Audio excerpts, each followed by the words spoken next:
Hey guys, this is Rachel with the Rachel Way 123, and I am back for part 4 of our series on how to stop living paycheck to paycheck. So far, in the other parts of this series, we have talked about how to find out the issue why you're living paycheck to paycheck, set up a budget, and how to cut down on our essentials. In this particular series today, we're going to talk about how to assess.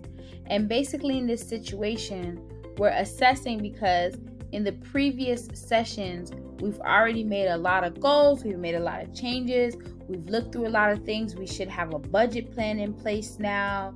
We should know how we're going to cut down on essentials. We should know essentially the reason why we're even in this position to begin with. All right, so here's some things that I want to make you check off your list. All right, have you set your goals at this point? How much did you want to save? Which accounts will it go in? How are you going to do it? This is all something that should be determined at this point. And another thing I want to remind you to do is to be realistic when you're doing this. If all you could save is $5 a week because that's all you have, do that. That is A-okay. But just make sure that your goals are clear and that you know what you're doing. That's very important. All right. At this point, we should also know how we're able to cut our expenses and save on our essentials.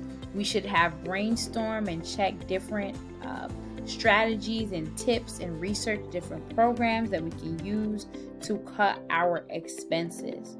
Okay. We need to determine a plan to be able to track our bank account. You need to be able to look, go back. If you have to go back years to determine what you've been doing for the last couple years, how much of your expenses weren't necessary, did you need it, was it worth it? Go back, do that. It's important on your journey going forward because you want to look at your trends, you want to look at your patterns, and if you're really going to make it out of this cycle, you obviously can't do what you were doing before. So you need to go ahead and go back. Track yourself. There's been times when I go back and look at my bank account and I realize that I have spent over $500 on junk food. Of course, not on purpose, but if you're not really thinking about it and you don't have a budget plan in mind, and you just kind of do whatever you want. And there's been times when I didn't really have any emergency situations and I was making enough money, but then something came up and I had nothing because I didn't save. I just spent however I wanted. I never really put nothing to the side. So just think about that. Stop and really think about that and take the time out to go and look back at your patterns. All right. Another tip that I can give, save your raises. If you get a raise at your job, do not spend it. Okay. If you're already adjusted to your current budget, just save the difference. Because adding the raise to your savings is the ultimate way to pay yourself. All right. That money can go into your emergency fund. Maybe you can save it for a vacation or just whatever you want. But the bottom line is, if you have that raise, don't spend it. Start saving that. All right. Another thing that you can do at this point, if you determine that your income just ain't cutting it, you need to start looking at that side gig, all right? Do this without killing yourself. Don't try to do stuff, and overwork yourself to the point where you have no energy and you just can't do it. If you doc said 1 day a week, do that. Make an extra $50, put it to the side. You don't have to do all of this crazy stuff to try to get extra income. Just a little side gig, a little side hustle, it'll work out. And you'll be able to put some money to the side. Like I said in the previous sessions, for me, what I do, I got my braiding license, I do my surveys, and all the stuff that I do them at different times. I don't just do it all at the same time because I do work full time. I do have 2 children. I have responsibilities. So it's not always, side gig. All right. Another thing that you want to do in order to stop living paycheck to paycheck, invest in yourself and invest in your employees' plans that you are offered at your job. Yes, I'm talking about your 401k, your HSA, your FSA. If you have that option with your insurance, invest, because some companies will match up to 5% of your income in your program. And that's a great opportunity. That's something that you don't have to necessarily go hard for. They're going to do it anyway. It's a part of the program. So that means if you're investing with your company and you put $5 in, they'll be willing to match 5% of that. And over time, obviously, that money is going to grow. And you'll be able to match 5% of your total. And before you know it, you're going to have so much money in that account. And in those 401ks, you are able to withdraw for hardships. You can actually take loans out on that. So it's a beautiful opportunity and something that if you haven't looked into it, you probably should. All right. Another thing is save your windfalls. All right.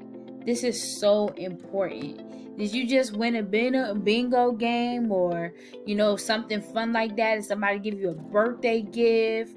Or did you get that weird refund in the mail for something that you overpaid and you don't understand? Whatever. Doesn't matter. Don't spend it. Save it. All of your windfalls should immediately go right into your savings. All right? And if you can't do that, at least put half in and spend the other half. So today, for example, I did a client's hair. I made $100. I'm putting that right in my savings. But if I just couldn't resist, 50 in my bank account, 50 in my wallet. It's that simple. Put it away, forget about it. All right. Another thing I do, and this is more so because I didn't really have anybody for accountability. I went ahead and got another bank account with another bank that I don't really use often. When they gave me the debit card, I went ahead and cut it up. And you know what that means for me? If I really need money out of that account, I got to drive to that bank, and I really got to consider on the way to that bank, do I really need this money that I'm about to go pull out? Because now guess what? The bank is 30 minutes away from my house. I also got to stand in line, okay? Because I can't go to the ATM. I have to make it during business hours, which means if I work during that period of time, I might have to take a portion of my day off, potentially lose more money just to go pick some money up out of the bank. Yes, make it that difficult for yourself so you don't go.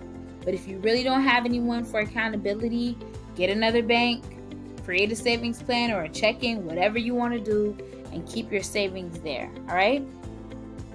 So save your budget extras. Once you set up your budget, stick to it and save anything extra. For example, if you pay your credit cards and you end up paying it off, save that extra $25 a month. Put it away. All right? If you set up your utility budget and it's $100, but this month they're just like, you know what? Your utility bill is $50. And I'm just saying it like that because that's never happened to me. But it's not impossible. All right? So that's something you can do in a way that you can save. All right? Saving money is honestly the best way to get an emergency fund set up. And this way you can go ahead and relieve yourself from living paycheck to paycheck, because at this point you won't be living paycheck to paycheck no more because you already have an emergency fund. You can't have an emergency fund if you live in paycheck to paycheck. So at this point, when you reach this stage of your cycle, you should pretty much be exiting the cycle because you're already starting to save and build your emergency fund and things of that nature. So these are just some of the few things that you need to check on and work on in this process. If there's things that I didn't mention, feel free to go ahead and add that to your list. Anything that you can do to get yourself out of a living paycheck to paycheck cycle, you want to do. All right, guys, stay tuned for our grand finale, which is part 5 that will be up soon. This is Rachel with the Rachel Way 123, and I am out.